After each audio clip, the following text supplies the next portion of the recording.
The last 4 weeks, we have been looking at the topic of fasting. So you have chosen exactly the right time to turn up for the first time. You have missed 4 weeks on fasting. But I wanted to sort of recap the last sort of 4 weeks and talk a little bit about what we've said, just so that you're aware of the journey we've been on to today. And fasting, we've talked about a lot in terms of why we do it. I think there's lots of misconceptions about why people fast and why people give up stuff. And there are 4 reasons that we've looked at over the last 4 weeks about why it's a good practice. And the first is to offer our whole selves to God, so our bodies, not just our minds. The second was to grow in holiness, to grow, to become more like Jesus as we fast. The third was to stand with and identify with the poor, so those who don't have enough food, for us to go without in order to stand with them, and to amplify our prayers. And that's what Zoe was looking at last week. So that's kind of the journey that we've been on. And part of the reason we've done that is because we are now, this week, approaching a period in the church's calendar traditionally known as Lent. And Lent is a time where the Christians have, from the very earliest days, remembered Jesus fasting in the wilderness for 40 days before he started his public ministry. And this was a way for Christians to recenter themselves on the person of Jesus in order to get to Easter, where we celebrate the kind of culmination of everything, Jesus' death and resurrection, and that's what we do at Easter time. So we have aligned what we've described earlier, prayer week, with Lent, because we want to kind of kick off this period of 40 days with a week of prayer. And as Josh said, we're all learning what that looks like, how to do that. We've got our L plates on when it comes to prayer. But we can all grow, so that's what we want to look at tonight. And as we kick off Prayer Week, I wanted to unpack a little passage where Jesus talks a little bit about prayer. And before we get into that passage, I would love to encourage you to either to read it on your phone or to grab a Bible. So we've got some Bibles at the front if you want to follow along. Equally, it will come up on the screen, I hope, so you can follow along there. But if you'd like to follow it, either in a Bible, there's a few over here, or on your phone or on the screens, we can do that. And it's going to be Matthew's Gospel, chapter 17, verses 14 to 20. Matthew, chapter 17,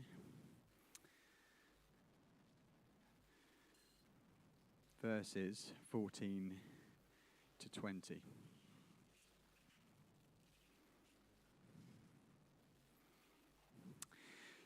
So, it says this: when they came to the crowd, that's the disciples came to the crowd, a man approached Jesus and knelt before him. "Lord, have mercy on my son," he said. "He has seizures and is suffering greatly. He often falls into fire and into water. I brought him to your disciples, but they could not heal him." "You unbelieving and perverse generation," Jesus replied. "How long shall I stay with you? How long shall I put up with you?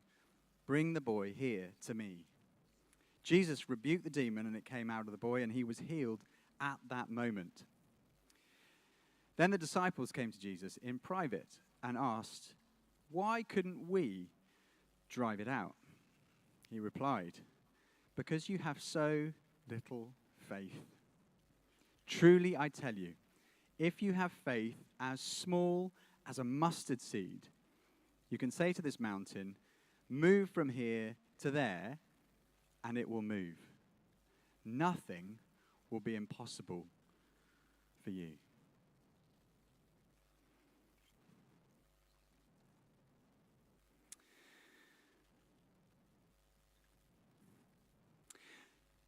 So, the prayer room we've talked about over there in Baldwin Street. I'd love to encourage you, if you've never been, to just go and have a look at it. You could book yourself in for an hour slot and just go in and walk in and have a look at the space, then leave again. That's totally fine. But I just encourage you, if you've never been there before, just check it out. I was there this week, and I book regular slots because I know it helps me in my faith to spend time with Jesus. But I don't always want to go. I'm going to be honest with you. I don't always want to go. I quite often book the slot, and it pops up in my calendar, and I think, I've got so much to do. An hour in the prayer room feels like a bit of a waste of time. I don't know if you've ever felt like that about prayer. This feels like a waste of time. I'm not sure anything's happening. I'm praying these prayers. Who are they going to? Is anyone listening? I don't know if you've ever had that feeling about your prayers. So I had that on Wednesday. I was thinking, I'm so busy. But I went into that prayer room, and the first sort of 10 minutes I spent sitting there looking at this amazing blackboard where people have written their different things that they sense God might be saying. There's our little blackboard in the prayer room where people have written a whole bunch of different stuff. I was sort of looking at it all and praying a little bit, but I was also had loads of thoughts about the things I need to do. Then there was a lot of notifications that pinged up on my phone. I tried to ignore those. There's a lot of stuff going on in those first 10, 15 minutes. And then as I sort of quietened down, I looked at one of the phrases that was there. I think we got a close-up of it, which was this: mustard seeds move mountains. Mustard seeds move mountains. I was like, that's intriguing. Maybe someone here wrote that. Probably they did. But I was really I was just taken and captivated by this particular phrase. And they've even drawn some beautiful mountains on there to illustrate it. I don't think that's a mustard seed. I think that's the earth. Anyway, I was just sort of musing over it and thinking, that's a really interesting phrase. Mustard seeds move mountains. And so I looked at the passage that we've just read to look at, what does that mean? What on earth does that mean? Mustard seeds move mountains. And as I read it, I felt the Lord really speaking to me about my faith and about our faith as a community. Because we all face mountains, don't we? We all face in our lives things that mean that we feel defeated, that we can't beat them, we can't get across them, we can't get through. They're impervious, impenetrable things that we don't know how to deal with. I don't know what mountain you're facing at the moment. It might be the mountain of a relationship that's really difficult and you don't know how to get through that relationship situation. Maybe there's a financial mountain. You're just thinking, I don't know how I'm going to make the finances work. I don't know what the future looks like. Maybe there's a career mountain that you're not enjoying your job and you don't know what you should be doing. Maybe there are big mountains that you face in your own health, your physical health, or your mental health. Maybe you look at the world, and you would not be alone in this, and looking at what's going on geopolitically and thinking, there are some big mountains we're facing, particularly this week. We all face these mountains. And the question is, well, how do we deal with the situations that seem impossible? How do we keep going? How do we make a difference in those places? And I think that's a kind of question that the disciples would have been asking as well at that point. See, let me tell you what's been happening here in this passage. What's happened is Jesus took his best mates, Peter, James, and John, up a mountain. They went on a little summer excursion up a mountain. And as they were at the top of this mountain, Jesus was transfigured. It's described as being transfigured. In other words, he began to shine. He shone. And it wasn't just that he'd washed his robes particularly well that morning. There was something dramatic and there was something supernatural that happened. And not only that did he begin to glow and shine and be transfigured before them, but then he was also surrounded by Moses and Elijah, the two greatest prophets from the Old Testament are there too. And the disciples are having a great time looking at this amazing spectacle. They're caught up in worship and wonder, just as we were earlier today in our worship time. And they're just absolutely loving it. Peter, who cannot help himself, just sort of blurts out whatever comes into his head. I love Peter. He just sort of says, why don't we stay here, Jesus? It's brilliant. I'll build some tents. We'll just stay here. I don't want to miss this moment. Let's stay here. He basically said, I want to create focus right here up on the top of this mountain. I want to camp here. I want to be in the presence of God for as long as I possibly can. And I guess we probably all had that moments of ecstatic encounter with Jesus. We think, I don't want to move. But Jesus says, no. We've got something to do. We've got work to do. So he says, we're going to go back down the mountain. And as they go back down the mountain, the disciples come across this boy who has seizures. The dad comes to them and says, can you help us? They try praying. Nothing happens. Jesus comes down. The disciples say, we've been doing all the things that you taught us to do, and it hasn't worked. And Jesus' response is interesting. And I think it's something that we could take on board for ourselves when we face these immovable mountains, when we face maybe disappointment or disillusionment about life. He has this interesting verse in verse 20. He says, truly I tell you, if you have faith as small as a mustard seed, you can say to this mountain, move from here, and it will move. Nothing will be impossible for you. What do we learn from Jesus' response to this impenetrable situation? First thing is that a little faith is enough. A little faith is enough. Have you spotted the obvious contradiction of what's going on here? Jesus rebukes them and says, you haven't got enough faith. And they said, well, what should we do? Have a little faith, a tiny amount of faith. Well, hang on. You've just told us that we've got a tiny amount of faith, and you're telling us now we need to have a tiny amount of faith. Which is it? Have we got a problem or not? And I think what's going on here is most commentators think that what Jesus is highlighting is not that the amount of faith that you have is important, but who your faith is in is important.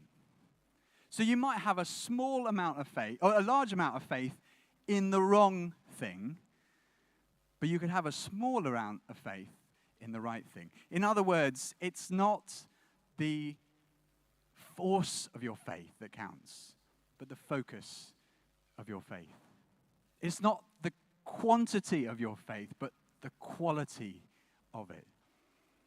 It's not the size of your faith, but the source of your faith. Where is your faith? He's kind of asking them. And I guess that's an interesting question for us. If you have a small amount of faith, where is it? What do you put your faith in? When things go wrong, where do you turn first of all? Because here Jesus seems to make it clear that it doesn't matter if you haven't got much faith. The question is, where is it? Where have you put it?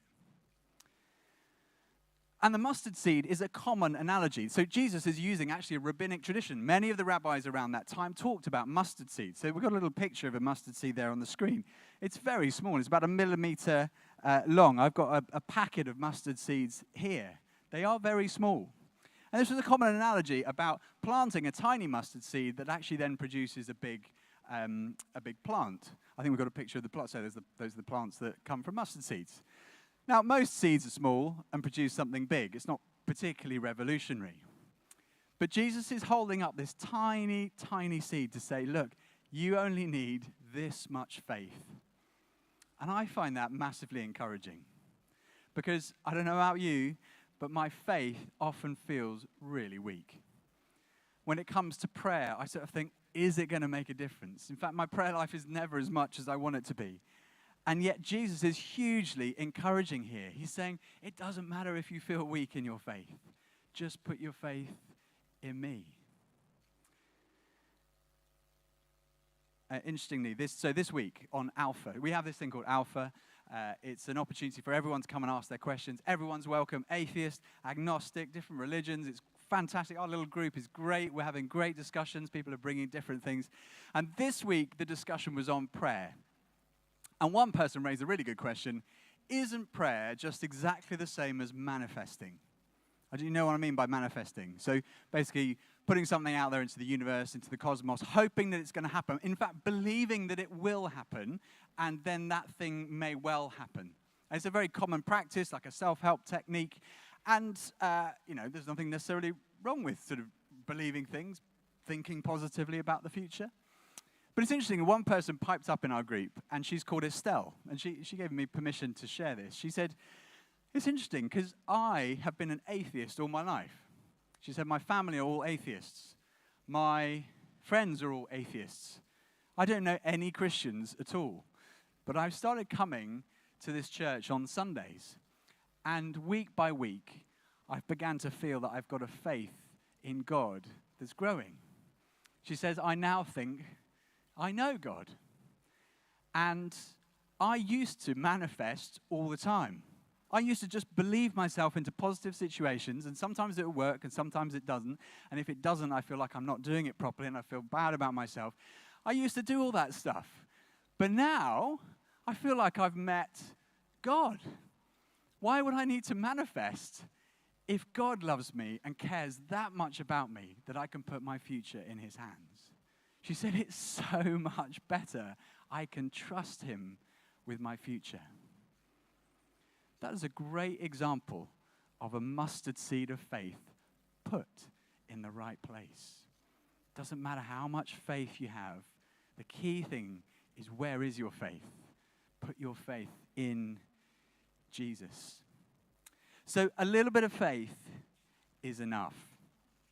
It's not the force of your faith, but the focus of your faith. Not the power of your faith, but the person your faith is in. The response to this, in this parable, you find actually there's a bit more of a response in Mark's gospel. So Mark and Matthew relate the same story, but there's some other details that are interesting to compare the stories. In Mark, there is a response from the man whose son is subsequently healed by Jesus. This is what it says. Immediately, the boy's father exclaimed, I do believe. Help me overcome my unbelief. This is one of my favorite verses in the whole of Scripture. Yes, I do believe, but also, can you help me in my unbelief? We all struggle with doubt and unbelief. You wouldn't be human if you didn't. If you're struggling and wrestling with your faith, that is totally normal. And this man is a great example of someone who says, I don't really get it. I don't understand everything. I haven't got all the answers, but I do believe enough in you, Jesus, to put my faith in you. Doesn't matter how small your faith is, as long as you put it in the right place. And here's the second thing. Your faith will grow if you water it. Like a seed. Any seed, you can't just drop it in the ground and hope for the best. You need to tend to it. You need to put it in good soil. You need to water it. Jesus often talks about sowing seeds in the right place. And I don't know about you, but it's very easy to think my life is pretty hard. Other people have it easier. I don't know if you ever think that. Do you ever wonder that? You think the grass is always a little bit greener on the other side? And it's easy to fall into that trap. But the problem is that will always be the case. There'll always be someone who's having what you see as an easier life. I love this little phrase that someone shared with me the other day. The grass is greener where you water it. Don't be thinking about other people's grass. Just focus on what the Lord has given you. Allow the Lord to take you from where you are and begin to water that seed of faith and see it grow. So the question is, how do you water your seed of faith? Well, the Mark account has a really interesting... So if you look in the manuscripts of this verse, there's no verse 21. I don't know if you noticed that. If you looked at it on the Bible, it goes from 20 to 22. There's no verse 21. The reason is, it is in some early manuscripts, verse 21 was there, and in others it wasn't. So they thought, we're not sure, we're going to exclude it just because we're on the basis of we're not sure about this verse. What's interesting is that verse is exactly what happens in Mark's gospel. So actually we can know that it's a reliable verse. It just doesn't happen to be in the Matthew version. So in Mark's gospel, there's this little phrase that Jesus says when the disciples say, why is it not working for us? He says, this type only comes out through prayer and fasting. In other words, the solution to your problem is prayer and fasting. How do we tie this all together? The way that you water your seed is through prayer and fasting. Because the focus of your faith is Jesus. And to draw close to Jesus, we do that through prayer and fasting. So if you're wondering how to water your seed, here's a great way to begin. And now let's be honest, we're all learners when it comes to prayer, and that's why we're putting on this prayer week. Can I encourage you, maybe just to put yourself into the prayer room, maybe to come to one of these other events that we're having. Come on Friday night. learn how to pray, because as we get closer to Jesus, so we begin to see that faith grow. And then fasting. We've talked about it for the last 4 weeks. I don't want to bang on again about it too much, but there's this interesting parallel that happens with the Transfiguration and what happened in the Old Testament. In the Transfiguration, Jesus goes up a mountain with his closest disciples. He is glorified before them. There's this revelation. They all see him. They come down the mountain, and Jesus finds that they are in a severe spiritual battle. Now, if his Jewish hearers had heard about, all the Jewish hearers of Matthew's gospel heard that, they'd be like, that's Moses. That's exactly what happened to Moses. Moses goes up a mountain, receives the 10 commandments. He meets the Lord. His face is shining. He comes down the mountain and finds that his people are in a big spiritual battle. What have they done? They've melted down all their gold to create a golden calf, an idol to worship. And the same pattern is happening and repeated here, very obviously, in Jesus' case. What's going on here? God is exposing idolatry. That's what happens in Exodus, that they are focusing on the wrong thing, a golden calf. That's also what's happening with the disciples. They're putting their faith in the wrong place. And why is fasting linked to this? Well, because fasting exposes the idols in our lives. Have you ever tried giving up something that you think, I could do that quite easily? And then quite quickly you're like, that's quite hard.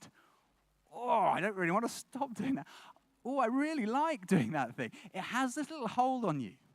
And all these things that we talk about in terms of idolatry, there's nothing wrong with them in themselves, is there? When we talk about fasting, eating is a very good thing to do. It's essential, in fact, for your well-being. But there is something about depriving yourself of it that your body goes, I really want that. And as you do, it begins to reveal something about your own hunger for the Lord. Where is your hunger for the Lord? It's a kind of way of stirring your hunger up. And I've been doing a couple of fasts recently. One of them is from the news. I don't know if you've ever tried not watching the news or scrolling the news. It's really difficult. I think I said this a few weeks ago. I found myself going onto any website I could find to try and get some. I actually had to ban myself and go into individual things to ban. I banned BBC News, I banned The Guardian, I banned all of these things. I found myself on the Mail Online. So desperate was I to get any news. I apologize, I'm just being honest. And so I shouldn't have done that. Anyway, I found this, but fasting this stuff revealed a dependency. Now, obviously, you can have other vices that are potentially more damaging for yourself. But something is wonderful about being free from that. You know what I've found? As I've began to go on this journey, I've found I've got so much more time. So much more time for the Lord. So much more time to do other things. And I think that's one of the powerful things, that as we deprive ourselves of one thing, we find ourselves craving that thing and then reorientating our cravings towards the Lord. And that brings freedom. You know, this is the weird thing about idols. Anything that we put in first place. Most of these things say, if you do more of this, you'll feel more free. And yet the opposite happens. You feel more enslaved. Jesus, paradoxically, when you offer yourself as a servant of his, he is the only one who can bring ultimate freedom. All of these other things they almost get there. They're quite satisfying in themselves, but they don't quite do it. Jesus is the only one who promises to bring ultimate freedom. On Friday, I went with my wife, Jill, to, it was a beautiful sunny day. I don't know if you remember Friday. It's my day off, and we quite often go for coffee or brunch somewhere just to spend some time together. And we went off to this lovely little cafe south of Bristol, between Bristol and Bath. It's called the Holy Cow, and it does a great brunch. Don't go there, because that's where I go. I don't want anyone else going in there. It's fantastic. Anyway, it's really good. We went there, and we sat there, and we were having a brunch. And outside, it's basically, there's these outside tables. The sun was shining. There's a little village church, and there's a little green. And on the green, there were these toddlers. And there was a little preschool there. And they were all wearing their sort of yellow jackets. And they were all running around. And they were having a marvelous time. And we just watched them for a while and realized that there were no games. There was no balls or bats. There was no activities. The teacher hadn't brought any activities. And there was nothing to distract them, but they were having the best time. There was a slight incline to this little green, and they were just basically rolling down the green and sort of landing on top of each other, laughing, getting back and doing the same thing again. It was such a picture of joyful innocence. And we were just watching this, and the teacher said, I'm so sorry for the noise. I'm so sorry they'll be gone soon. And we're like, no, we really love this. And for me, that kind of gave me a little picture of what God wants for us, is that he wants us to have this wonderful, free, innocent enjoyment of our lives. And yet, as the years go on, we become more and more ensnared in the stuff that promises much, but ultimately delivers little. He wants us to be like those little children, enjoying the freedom that he alone can bring. And so, as we begin to water the seed so it begins to grow. And the great thing about all these things is that every seed reproduces itself in time, doesn't it? Every seed produces a plant or a bush or a tree that ends up bringing its own seed. And there's something that happens as we plant our seeds and begin to water it, that we begin to multiply that faith around us. Have you ever been around people who their faith is such a great part of their life that you just want to be around them, you want to see them, you're kind of attracted to it? And I think there's a great opportunity for us in this season to allow God to stir our faith up to the point where things begin to happen around us. I was really struck this week, there was a YouGov poll, and I think we can put it on the screens, which was about 18 to 24-year-olds.